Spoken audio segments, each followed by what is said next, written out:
नमस्कार। आज हम कोड की उस खुफिया भाषा को समझने की कोशिश करेंगे जो हमारे चारों तरफ है।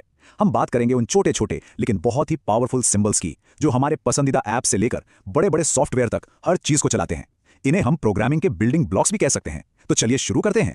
तो शुरुआत एक सवाल से करते हैं। प्लस, इक्वल्स टू और ग्रेटर देन, ये तीनों सिंबल्स देखने में बिल्कुल अलग है और काम भी अलग करते हैं, पर इन सब में एक बहुत गहरी, एक बुनियादी समानता है। क्या कोई अंदाजा लगा सकता है कि वो क्या है? ये सभी ऑपरेटर्स हैं। अगर प्रोग्रामिंग को एक भाषा माने तो ऑपरेटर्स उस भाषा के एक्शन वर्ड्स या क्रियाएं हैं। यही वो सिंबल्स हैं जो डेटा पर कोई एक्शन लेते हैं, उसे बदलते हैं, उसकी तुलना करते हैं और प्रोग्राम को आगे बढ़ने का रास्ता दिखाते हैं।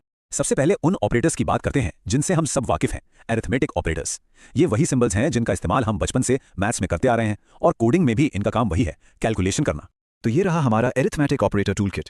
इसमें जोड़ना, घटाना, गुणा करना, भाग देना, ये सब जाने पहचाने सिंबल्स हैं। इन्हें आप प्रोग्रामिंग का कैलकुलेटर समझ सकते हैं। किसी भी तरह की मैथमेटिकल कैलकुलेशन करने के लिए ये बेहद जरूरी है। अब यहाँ एक मजेदार बात है। प्रोग्रामिंग में डिवीजन यानी भाग देना दो तरह से होता है। एक है हमारा नॉर्मल डिवीजन जो स्लैश से होता है। ये हमें एकदम सटीक जवाब देता है दशमलव के साथ, जैसे 10 को 4 से भाग देने पर 2.5। और दूसरा है फ्लोर डिवीजन जिसमें डबल स्लैश होता है। ये दशमलव के बाद की हर चीज को हटा देता है और हमें सिर्फ पूरी संख्या देता है, जैसे कि 2।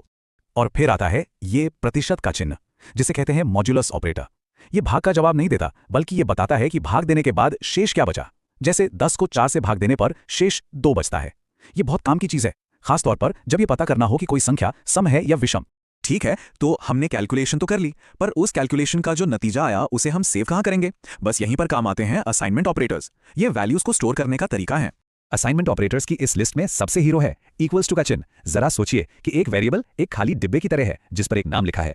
तो जब हम लिखते हैं a इज इक्वल टू 10, तो हम कंप्यूटर को कह रहे हैं इस 10 की वैल्यू को a नाम के डिब्बे में डाल दो। अब एक बात को हमेशा के लिए याद रखना बहुत जरूरी है। सिंगल इक्वल्स टू यानी इक्वल्स टू और डबल इक्वल्स टू यानी डबल इक्वल्स टू, ये दो बिल्कुल अलग चीजें हैं। Single equals to value assign करता है, मतलब वैल्यू को एक वेरिएबल में रखता है, जबकि डबल इक्वल्स टू एक सवाल पूछता है। ये तुलना करता है कि क्या दो वैल्यूज बराबर हैं। ये एक बहुत ही क्रिटिकल अंतर है।